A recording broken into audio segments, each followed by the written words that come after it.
Hola amigos, ¿cómo están? Bienvenidos a La Voz del 21. Este 6 de junio, Dina Boluarte, la presidenta, va a asistir a la Fiscalía para rendir su manifestación sobre las muertes en las protestas entre diciembre y enero de este año.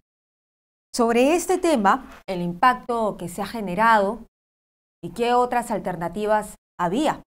Vamos a conversar con el psicólogo social Jorge Yamamoto, con quien ya estamos conectados. ¿Cómo está? Bienvenido. Muy buenas, ¿qué tal? ¿Cómo está?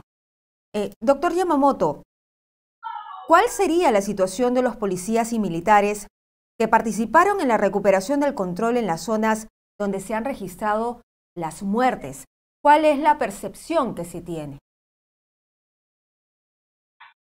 Perdón, la pregunta no es tanto jurídica, ¿no? Si me No, puede precisar un poco mejor a sí, qué se está no refiriendo. es tanto jurídica, pero sí es la percepción que se tiene dentro de la población.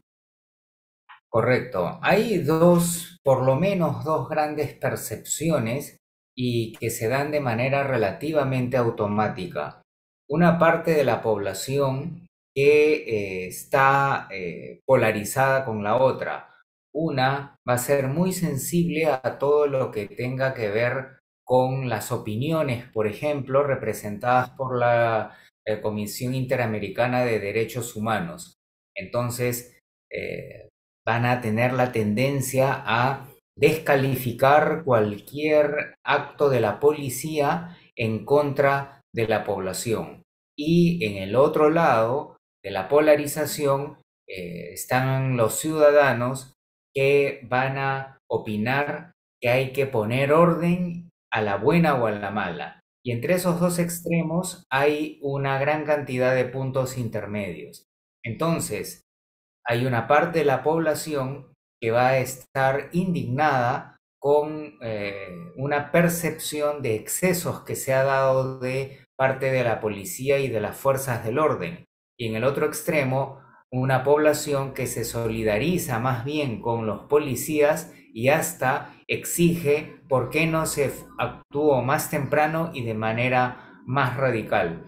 Es por eso que existe una polarización y no existe un diálogo para encontrar un punto intermedio que sería lo saludable y razonable. Cuando se desataron las protestas y los ánimos estaban bastante caldeados, eh, ¿se podría pensar en otro tipo de alternativas? ¿O qué otras alternativas tenían tanto los policías y militares para actuar frente a una turba violenta que se les venía encima? Sí, allí hay un punto de equilibrio, una línea sumamente delgada, en donde no se puede favorecer la anarquía, no se puede dejar que una turba con actitudes agresivas tome control de un aeropuerto. Pero por otro lado, tampoco se puede hacer un abuso de la fuerza y terminar contando fallecidos en condiciones en las cuales ha podido no ocurrir eso. Para ello, por lo menos se requieren tres elementos. Primero, una preparación especializada antimotines.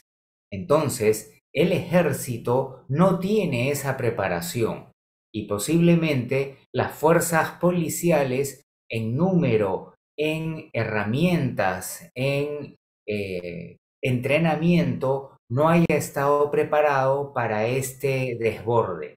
Entonces, ahí se da una situación que favorece el descontrol. Esta cuestión, entonces, tiene que ver con un tema de preparación. Es posible que se haya dado, y es lo lógico además, una orden de no hacer un uso excesivo e ilegal de la fuerza, pero ya en el fragor de el conflicto, ahí es muy fácil que se salga de control. Una segunda capa y muy importante es la que se obtiene de las declaraciones de algunos de los policías antimotines, declaraciones que ha hecho en un programa dominical. Y él decía que una mayoría de los miembros de la policía antimotines son muy cuidadosos y muy delicados en el manejo correcto de las masas, pero que siempre hay algunos compañeros que se les va la mano. Es consabido que así como hay policías buenos, hay policías que son parte y hasta líderes de organizaciones criminales.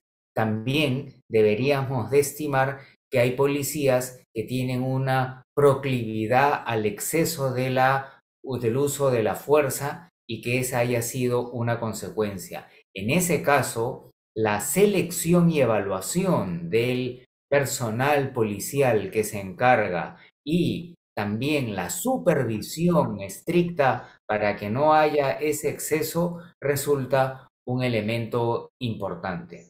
Y el tercer punto es la prevención, que es lo más importante. Entonces, no es oportuno enfrentar ya a una turba que está rompiendo la reja de un aeropuerto, que está destruyendo un radar Doppler, sino se tiene que generar un refuerzo importante a la inteligencia y un refuerzo a los programas sociales también y un refuerzo a la acción temprana para que el pueblo pueda tener una forma pacífica de manifestarse, pero que se corten esos extremistas, que se corten esos gestores de la violencia que terminan haciendo de esto una confusión y un gran problema.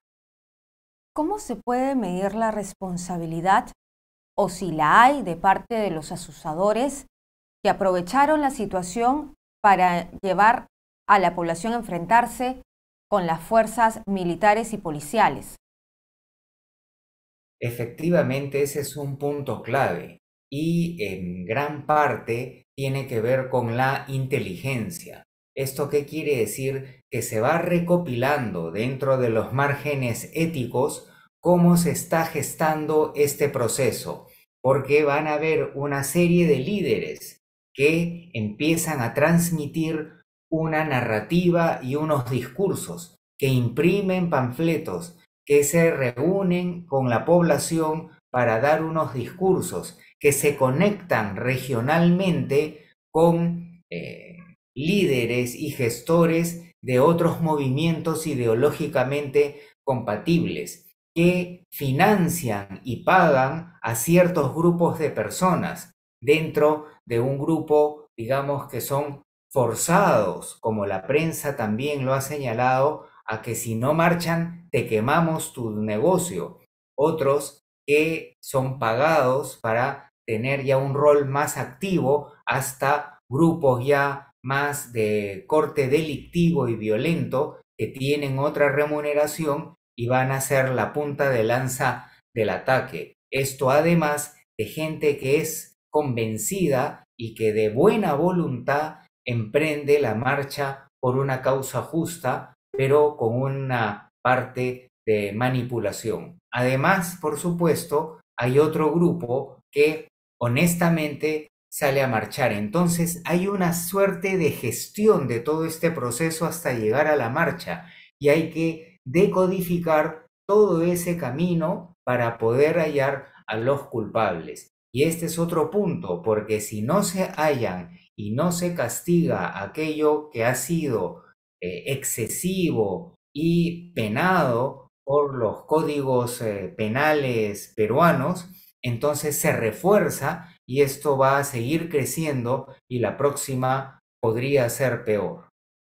Muy bien, muchísimas gracias, doctor Yamamoto, por estar con nosotros en La Voz del 21. Yo le doy las gracias por su análisis. Muy amable. Con mucho gusto. Bien, lo hemos escuchado entonces. Era Jorge Yamamoto, psicólogo social, hablando sobre lo que se debe analizar, el fondo del asunto, las responsabilidades, cómo deben estar divididas, quiénes han sido los principales actores en estas protestas que han terminado en muertes. Nosotros vamos a regresar con más información.